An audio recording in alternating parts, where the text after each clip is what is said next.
when I do, I sit in on these presentations where they talk about what's new in drugs and development. And before we start, I wanted to ask, there's probably somebody here who has participated in a clinical trial. And at the end of these ASCO presentations, they always thank the patients and the caregivers. But the patients and the caregivers are never there.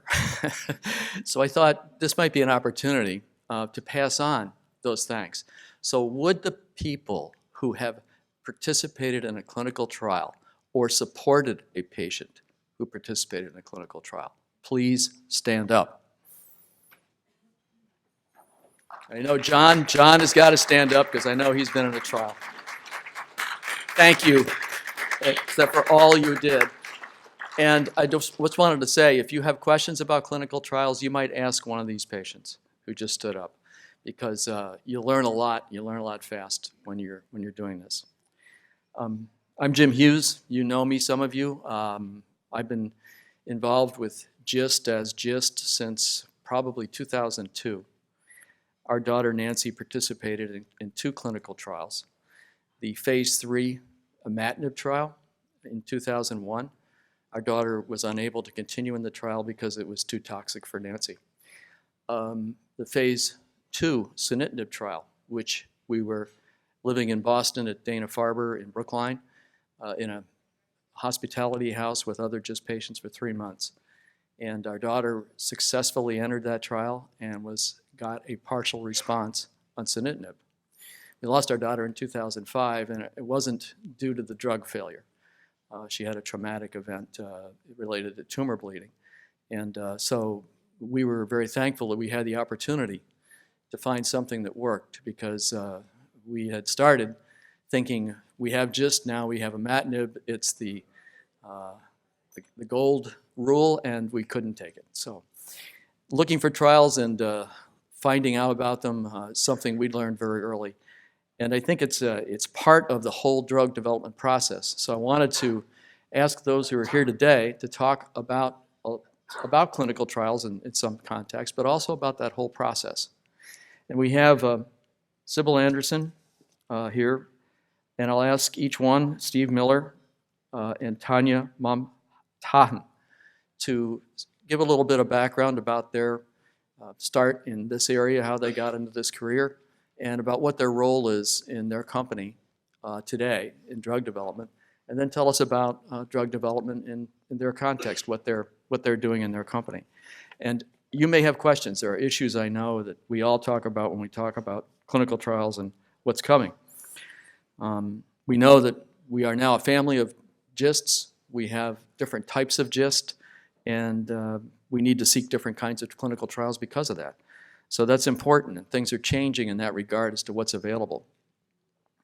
We also look at participating as a risk-benefit analysis, and we wonder, what does it mean in a company that's providing these drugs and studying them to be patient-centric in clinical trials? So that's a question they might want to address, and you may want to ask about that. So these are the kinds of things we are interested in, and we're looking forward very much to hearing from our presenters. So why don't we start over here on my left with Steve Miller, and then Bayer, and then Sanofi.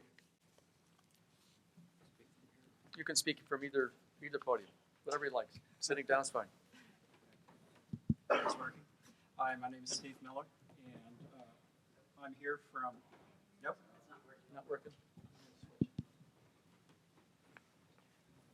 It's got a light on it. Steve Miller, I'm here from Blueprint Medicines, which is a small and growing company up in the Boston area.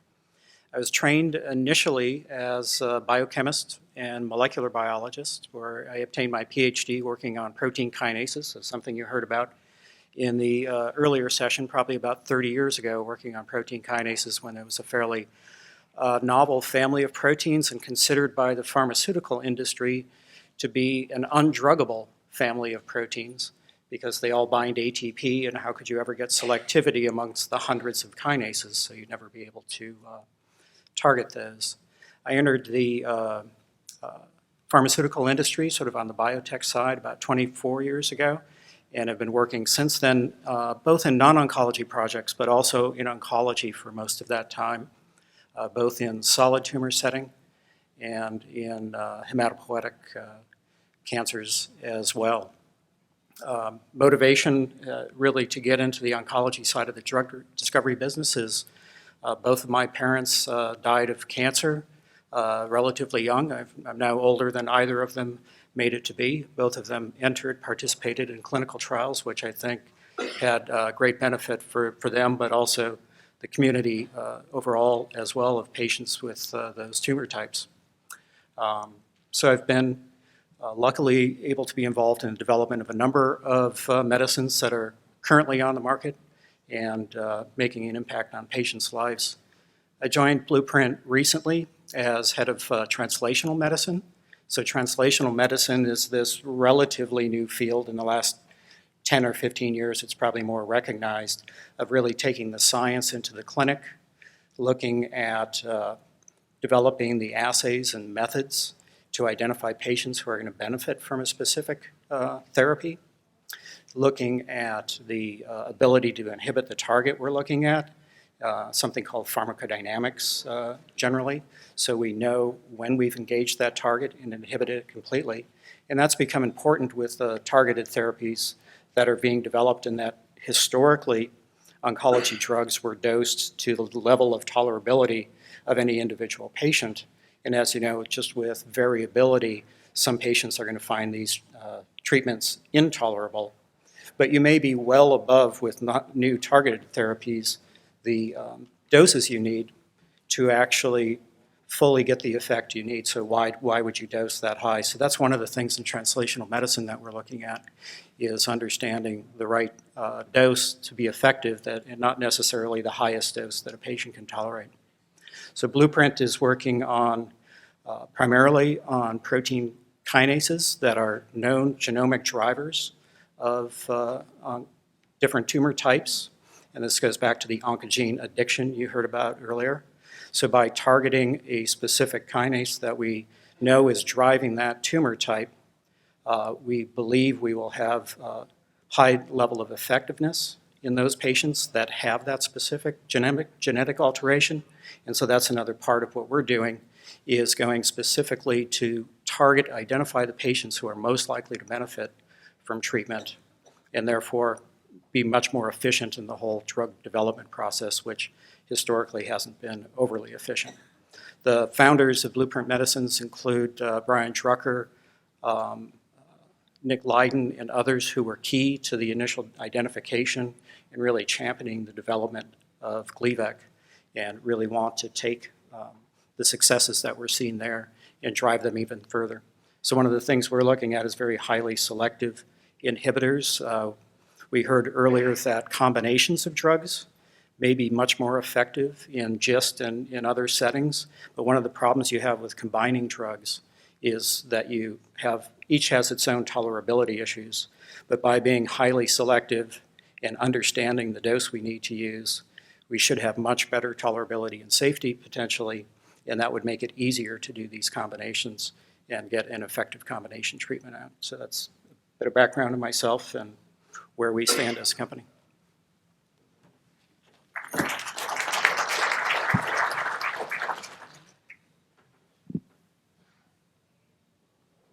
I guess this is on. Is it? No?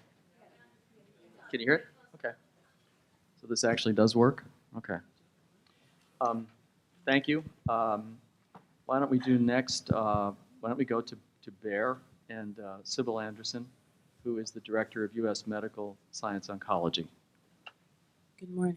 Can you hear me? Hi, my name is Sibyl Anderson. I'm a director at medical oncology at Bayer Pharmaceuticals. I've been at Bayer since 2005, and prior to coming to Bayer, I'm actually trained as a medical oncologist. I worked at Memorial Sloan Kettering, and I primarily treated actually non-GIST sarcomas. So it was a real pleasure for me to come to Bayer so that I could continue to work on sarcomas.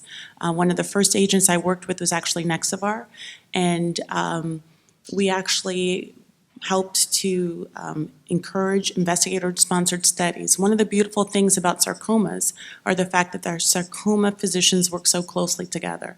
And they work and they have a nice network, and they have a very nice relationship, I believe, with pharmaceutical companies. And when you look at Nexavar, when you look at regorafenib, that very close collaboration really helped to get these drugs not only compendia listed but FDA approved. When I think about the Suzanne George, Dr. Dimitri investigator-sponsored trial that supported the GRID study, it really was because of that work. So now we're moving to the next level in terms of, one, how do these agents work together? Can we safely put them together? And that's the sarcoma specialists have definitely taken the lead with that. I'm working with advocacy groups and encouraging patients to get onto clinical trials. Every single cancer clinical trial, the patient demographics are always the same, mostly male, mostly white, and that really doesn't represent America. So that's something else that Bayer is actively working on. The role of KIT resistance, what does it mean? Bayer is actually doing some preclinical work and supporting some investigator-sponsored studies on that. So it's a real pleasure to be here. We do have an active pipeline. I'm happy to say that Bayer continues to be committed to what we call high unmet need cancers, and I'm really happy that you guys are taking such an active role.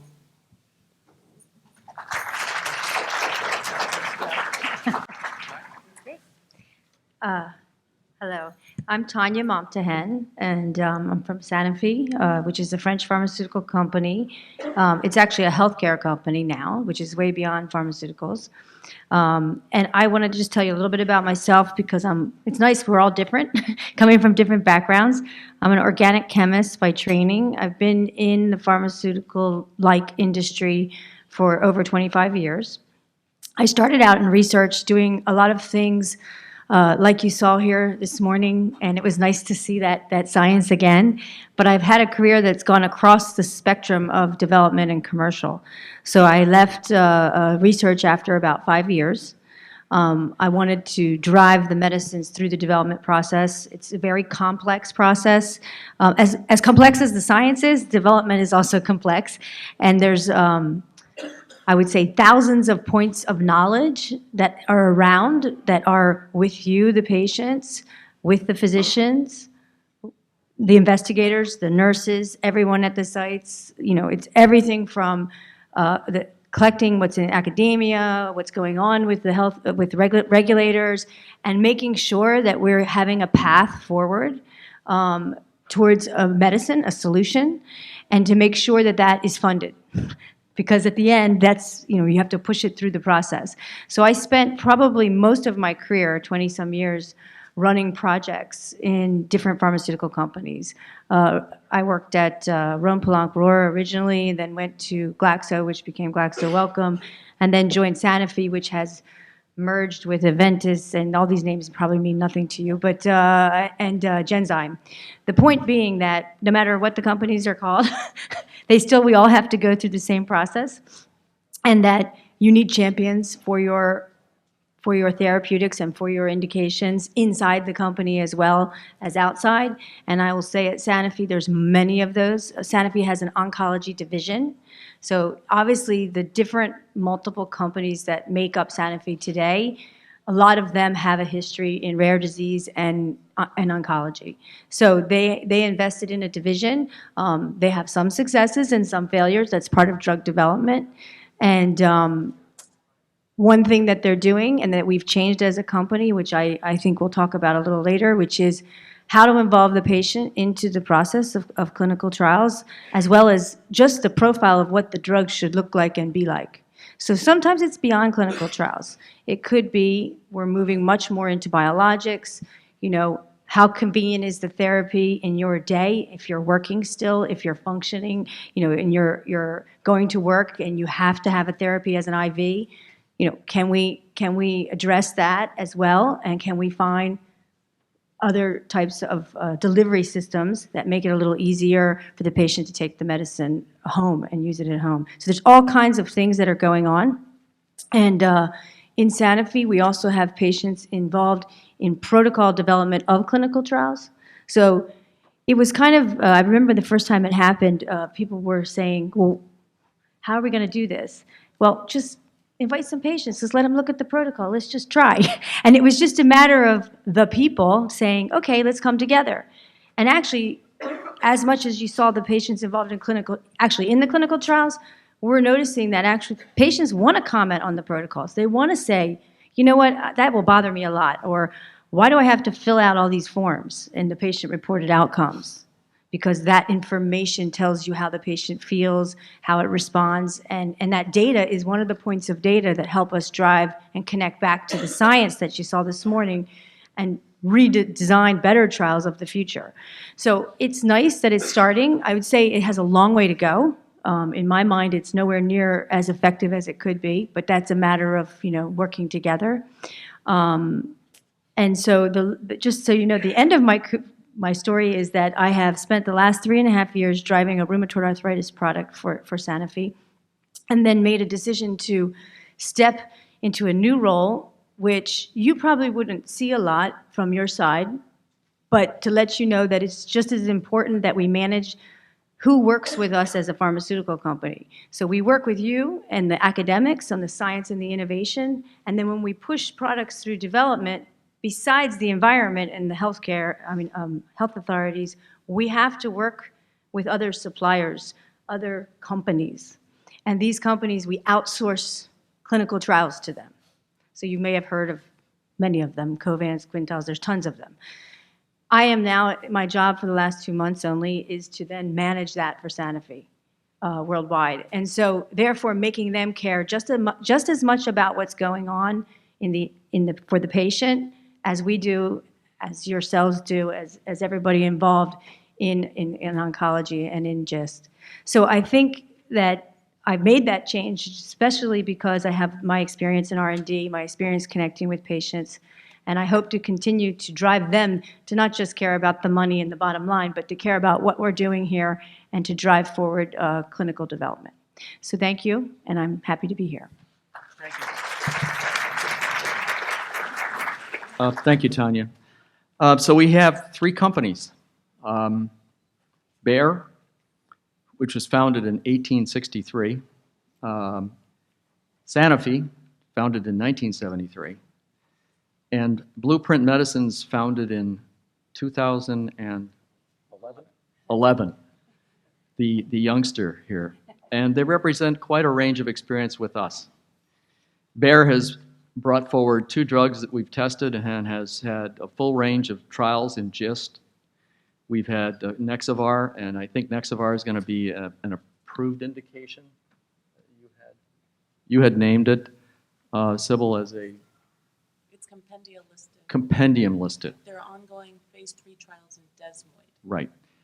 And we also have the SURE trial going that Bayer is helping us with because we're using regorafenib in that trial along with sunitinib from Pfizer. And we have here Steve Miller, who has a focus on a specific protein in a mutation that may have some impact in GIST with 1 or 2 drugs in his whole company. And Tanya, representing a company that is very deep, long-term in France, and is looking at this market and wondering what they have in their archive that might work for GIST. So they're looking at us as a potential place to try things out that maybe this would be a new business line for them. So these are the ranges of experience. And you may have a question. I know I see a lot of questions online about drugs and drug companies. Would you please stand up and speak into the microphone and ask your question, and we'll try and get an answer. Just curious. I hear a lot about sharing of information, and looking back, I get my treatment at Sloan Kettering over the period of over 8 years.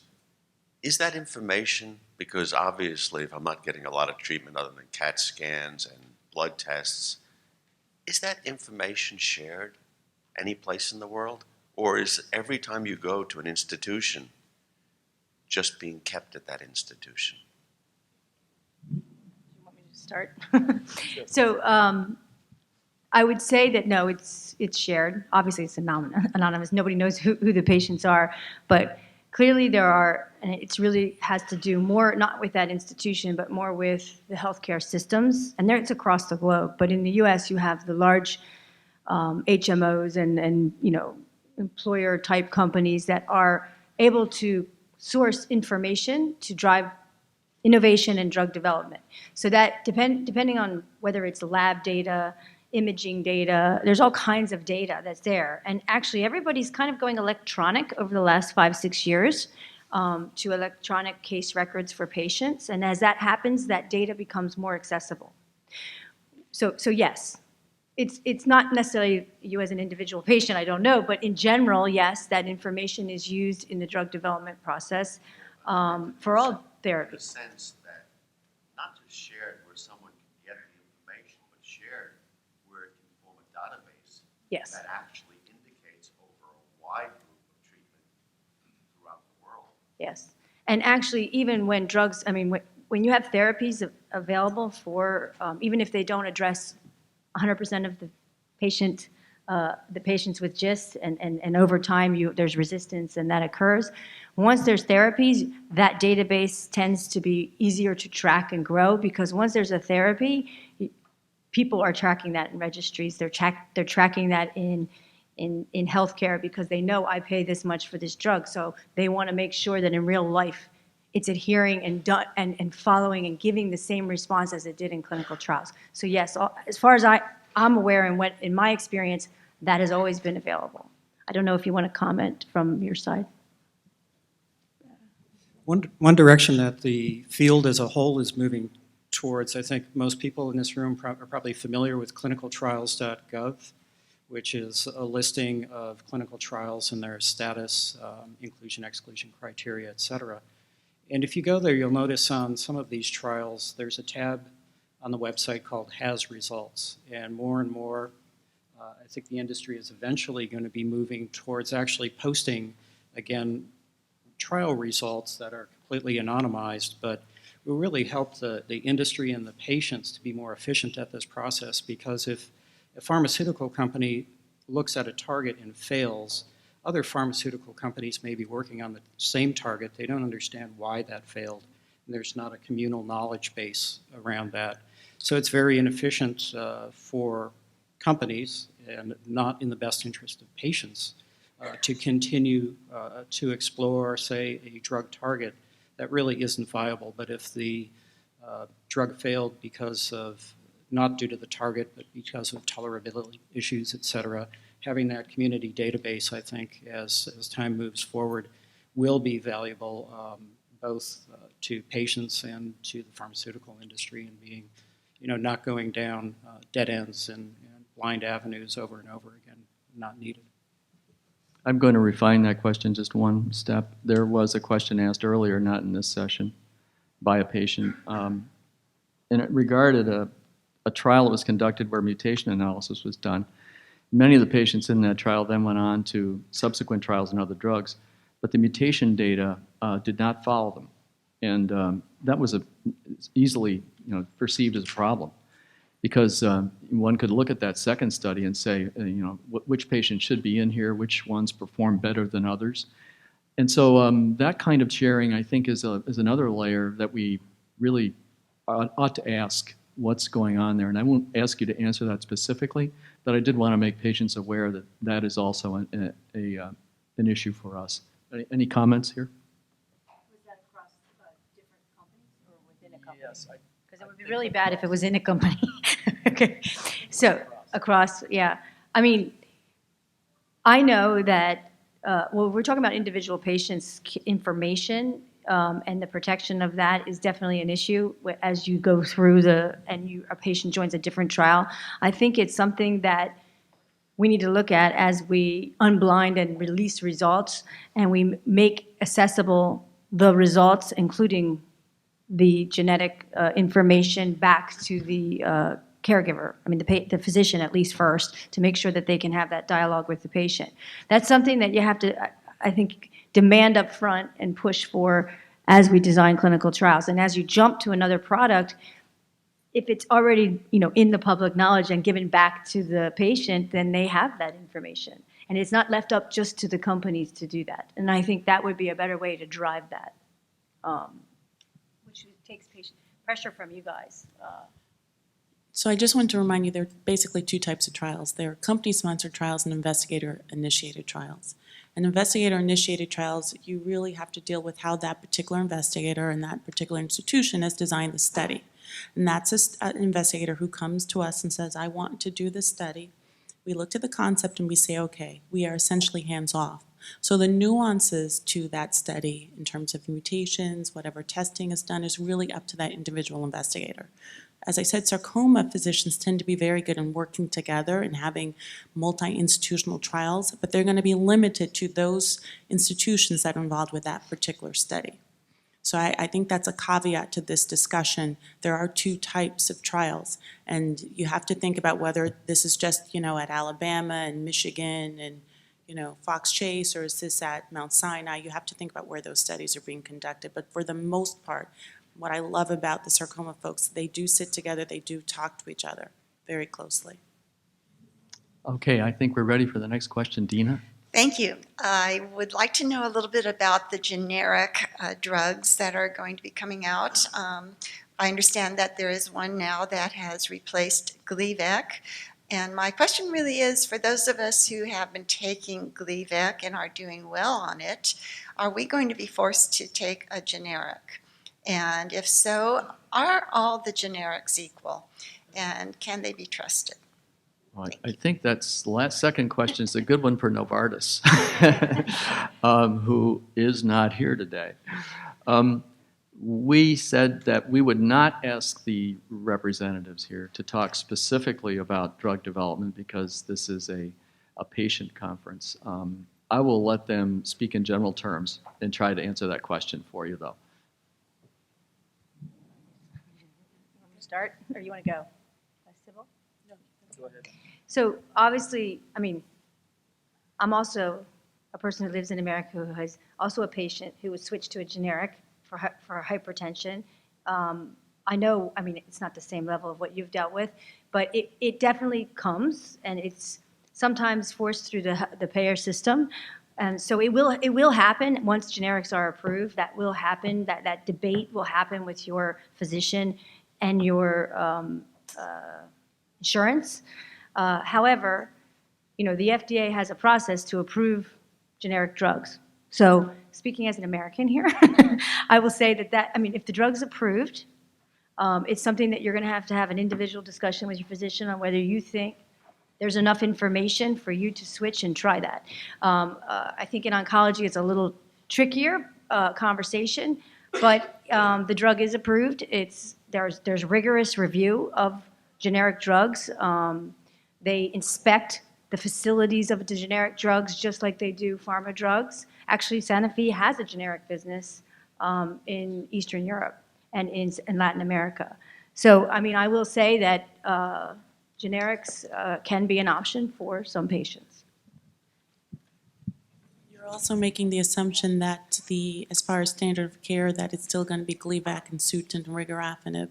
And I'm really hopeful that there are new agents out there that will have improved efficacy over those agents. The generic challenge has been something that oncology has been facing a lot of, particularly for, if you think about colon cancer, 5FU. Everything has to be inspected by the FDA so that both the patient, the oncologist, and the FDA is comfortable. So I really don't think that's an issue in terms of, one, shortage issues are being addressed right now as we speak for other tumor types, and two, as far as standardization or efficacy or anything like that. So I really don't think that's an issue. But I'm really hopeful that in 5 years, we're not even talking about these agents, and there's something else that's bigger and better. David? Yeah, hi, David Next Giuseppe from Canada. I just wonder if I could just take a moment to comment on Dina's question, because in Canada we've now gone through this process of the transition from Gleevec to generic imatinib, and there's no simple answer to Dina's questions. It's been extremely complicated. So it's not just a matter of one generic. In fact, around the world now there are dozens of different generics. You can't even tell which compounds were manufactured where. I mean, they're all marketed by different companies with different names. Many of them may come from the same factories. You don't even know that. In Canada, the experience has been very complicated. Some patients have been forced, either by government or private insurer decisions, to switch to the generic. We have one waving her hand. There have been other cases and jurisdictions where patients have been given a choice. Unfortunately, we know there are many cases where patients have been switched to the generic, not only without a choice, but in fact, without even being informed. I mean, they only knew about it because they looked at the package they got from the pharmacist. So we have a very long way to go in establishing some ground rules for the transition to the generic. In fact, this was a topic we discussed at length at the New Horizons meeting in Zurich, and we've tried to establish some principles which we think should be applied going forward in the transition to generics. It's not been handled well in Canada, for sure. So I've dealt with the Canadian health authorities, and it's really painful, and to be honest, and complicated, I should say. This is a big issue for ASCO, and that's why ASCO is working with the FDA right now, because it's coming up, it's starting to creep into the American system. And that's why I'm really hopeful, because they're starting to tackle this right now. It's really, we haven't really seen it for the orals, because the orals are newer and still on patent for the most part. But I agree, this is definitely a challenge, and patients are very frightened about it. But because ASCO's taken this on, I have a feeling that they're going to come up with a solution about this, because it's coming up now, every single ASCO now. Just to comment, we've also run into equivalence trials in frontline in just the masitinib trial is an equivalence trial, which is different from a superiority trial. So I don't know, most patients are aware of that, but it means that if the drug is within a certain range of the same efficiency, it could be approved. So you might see a drug out there someday that's approved in the front line, and it's 80, 90% of what you would get if you had the other drug. And it's there because it might have a slightly different side effect profile or a distribution mechanism that makes it a more accessible. But there are those kinds of things out there as well. So it's just an awareness issue for us. And the other thing about ASCO, as we become more outcome-oriented, we're looking more for help from the pharmaceutical companies to resolve these issues of what is the best drug for a patient among all these generics. Is there a difference, and what are they? Perhaps somebody will take the lead in that, and we can get those answers. Rodrigo, you have a question? Yes. Good morning. 20 years ago or so, we heard that to get a drug, a new compound into the market, one each out of 100 compounds gets to the market, and that the cost of getting a drug to the market was $100 million.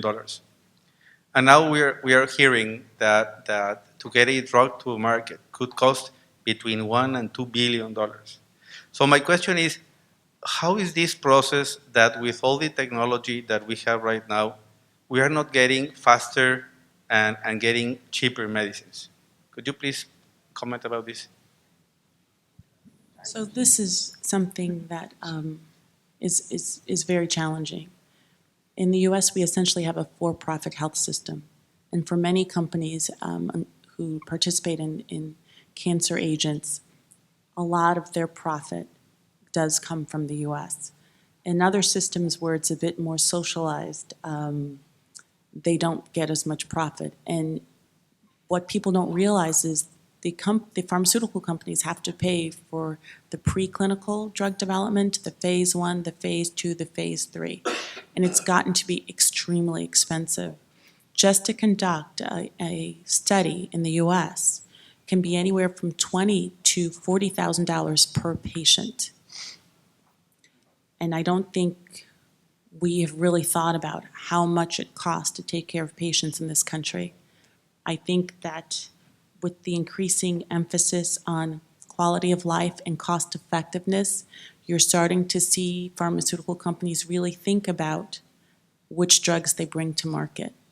Because there are a lot of really great drugs out there that may have benefit for patients, but they do at the end of the line have to recoup their losses. And this is unfortunately a business. So I do think there's an opportunity for governments to work with pharmaceutical companies to help bring some of these drugs for patients. And you're seeing that mostly with infectious diseases now, where you're seeing pharmaceutical companies are starting to give some of these drugs away in lesser developed countries. But we have to think about this: is insurance a right or is it a privilege? And that's a larger conversation. But that's basically why we have this challenge, particularly here in the U.S. I don't know if you want to add anything to that. I'd like to ask Steve to just give us his perspective. He's a small company without a drug in the market right now, and they're, I'm sure, thinking about pricing strategy at some point. Yeah, I'm probably outside of my domain to speak about pricing strategy, but on the speed of development, which is another thing you touched about, I think things are improving quite a bit from the situation that existed back, say, in the 90s. So the identification of KIT mutations in GIST was published, I believe, in 98. Only 4 years until Gleevec approval. And more recently, the Friends of Cancer Research had pushed the concept of breakthrough therapy, which now the FDA has implemented, which really looks at unmet medical need and risk-benefit to get appropriate drugs to patients more quickly if they seem to be having a high level of impact and appropriate safety. So you look at some of the more recent examples like the ALK2 translocation, which is another one of these tyrosine kinases in non-small cell lung cancer. From the first publication of the presence of that as a potential driver mutation in non-small cell lung cancer to the first patient treated, so the publication of that paper to developing assay methods to actually treating a patient with a drug that inhibits that kinase was 4 months. And then the drug was fairly rapidly approved. So I think the efficiencies with some of the molecular techniques available now of identifying the right patients and getting treatments to them is helping to speed the overall process. But in terms, so that should reduce the overall costs and make the development process more efficient. How that translates in the long term into actual pricing is outside of my realm. But the problem is mostly in the lab or in the clinical trials. Because when my wife... I mean, the laboratory work takes quite a bit of time, and the expense is not trivial, and there's a lot of failures that never even make it to the clinic. So when historically, a drug that moves into phase 1 has a 1 in 8 chance of ever being approved. But in addition to that 1 of 8 that made it to the clinic, you have large numbers of projects that never even made it to the clinic. But a lot of the big expenses, as was pointed out, are in the setting of clinical trials. They can be very expensive to carry out, and especially with modern imaging technologies and molecular genetics applied to this, that certainly adds to that. But the bulk of the expense is probably in the drug development process itself, and then what goes along with that is doing all the optimization and specifications for manufacturing the drug, all the non-clinical toxicology that has to occur. So there's a lot of other very expensive pieces that are occurring in the process of development. I'd like to ask Tanya to fill in just a bit, and then we can take maybe one more question. So, I'll address more specifically the question you asked, and that is that, yes, things are changing. People are looking at adaptive trial designs. There's regulations like breakthrough medicine. For medicines that really make that impact, they can get to market faster at a cheaper price of development and a quicker speed.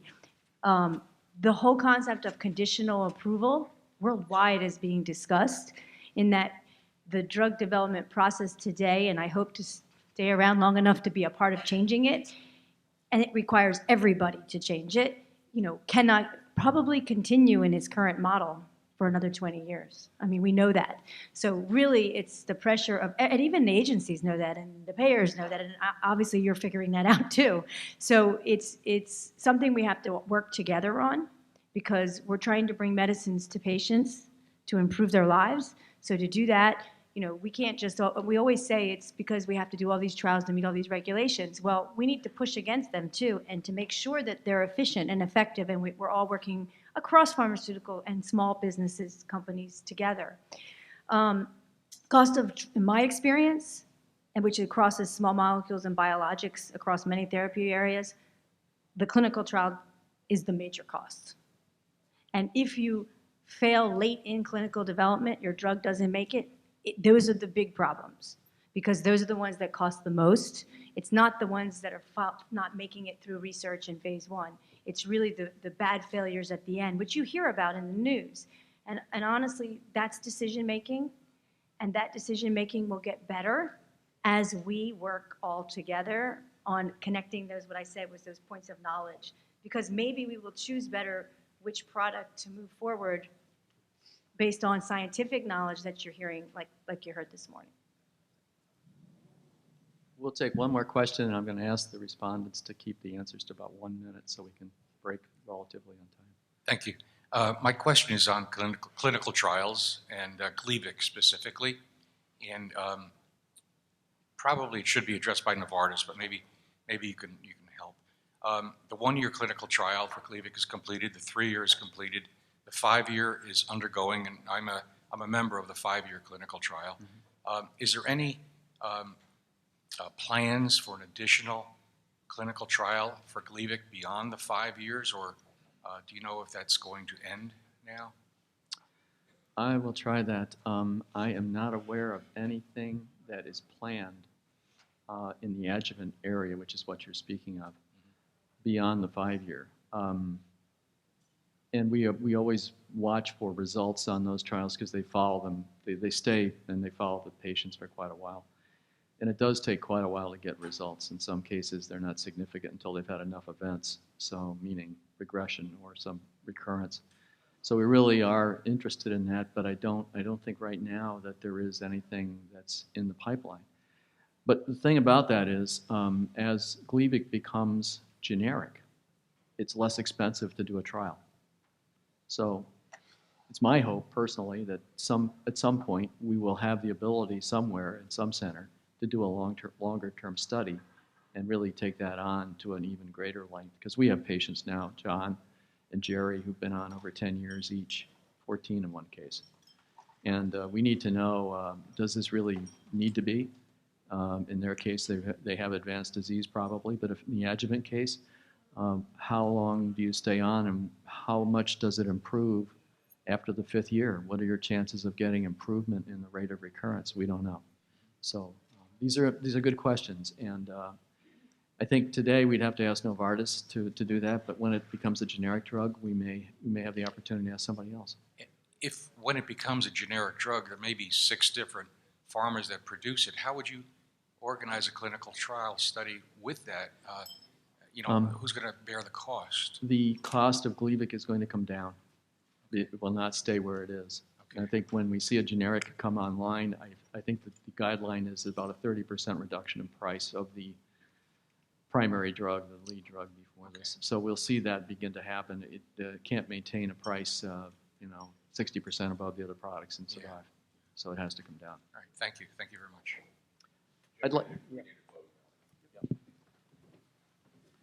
I'd like to thank Sibyl and Steve and Tanya for taking their time and coming here today. We don't often get a chance to do this, so please thank them very much.